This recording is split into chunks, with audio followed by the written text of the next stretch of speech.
ఈ రోజే డౌన్లోడ్ చేయండి. మీ ఫేవరెట్ షోస్ చూడండి. ఎవరికి చరణ్ గోల్ లేంది? పల్లవిక. తను మంచి సింగర్, ఆ విషయం తెలుసా నీకు?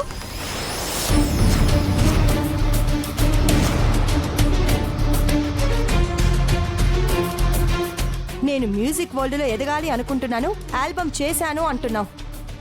ఆల్బంలో పాటలు బాగున్నాయని అందరూ మెచ్చుకున్నారు కదా. చరణ్ ఆల్బంలో పాట పాడింది నేను కాదు, పల్లవి అని చెప్పేస్తుందా ఏంటి? మరి ఆ పాటని పాడింది అమ్మా అమ్మా నువ్విలారా.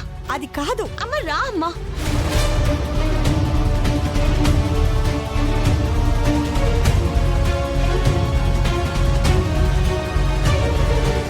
ఎందుకు నువ్వు నన్ను పక్కకు లాక్కొచ్చావు?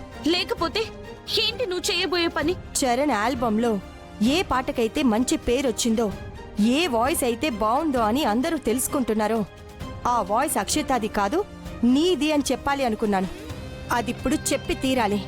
అమ్మా అలా చెప్తే ఇప్పుడు అందరి దృష్టిలో అక్షిత ఏమవుతుంది? అలాగైతే నీ జీవితం ఏమవుతుంది?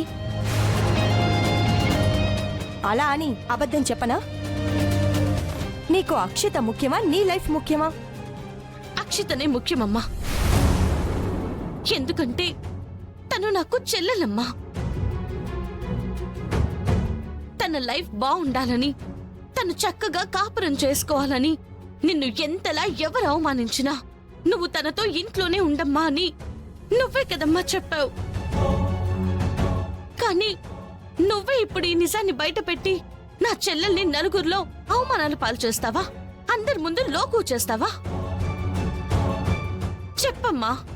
పల్లవి, వద్దమ్మా. గోలేం లేదన్న దాని గురించే కదా పెళ్లి చేసుకోను అంటున్నాడు. నేను సింగర్ గా అనుకోకుండా అయ్యాను, మీ సపోర్ట్ తో అయ్యాను. కానీ ఇప్పుడు నా కోసం నేను గోల్ ని సెట్ చేసుకున్నాను. చెప్తాను పద.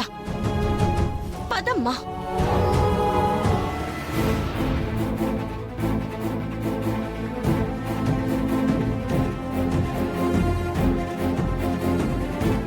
అయితే నా లైఫ్ లో ఏ గోల్ లేకపోవడమే నువ్వు నన్ను చేసుకోకపోవడానికి కారణమా?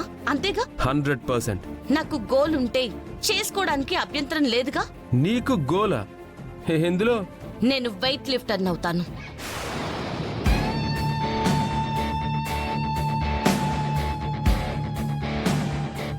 వెయిట్ లిఫ్టర్ వైజయంతి గారు నాలో టాలెంట్ ఉందని నన్ను ఎంకరేజ్ చేస్తానని చెప్పారు కదా. ఆవిడ దగ్గరికి వెళ్ళి జాయిన్ అవుతాను. ఆవిడ దగ్గర ట్రైనింగ్ తీసుకుంటాను. వెయిట్ లిఫ్టర్ అయ్యి తీరుతాను. వెయిట్ లిఫ్టర్ అవ్వడం పక్కన పెట్టు, ముందు ఆవిడ దగ్గర జాయిన్ అయి చూపించు. అప్పుడు నిశ్చితార్థం గురించి మాట్లాడదాం. సరే అయితే.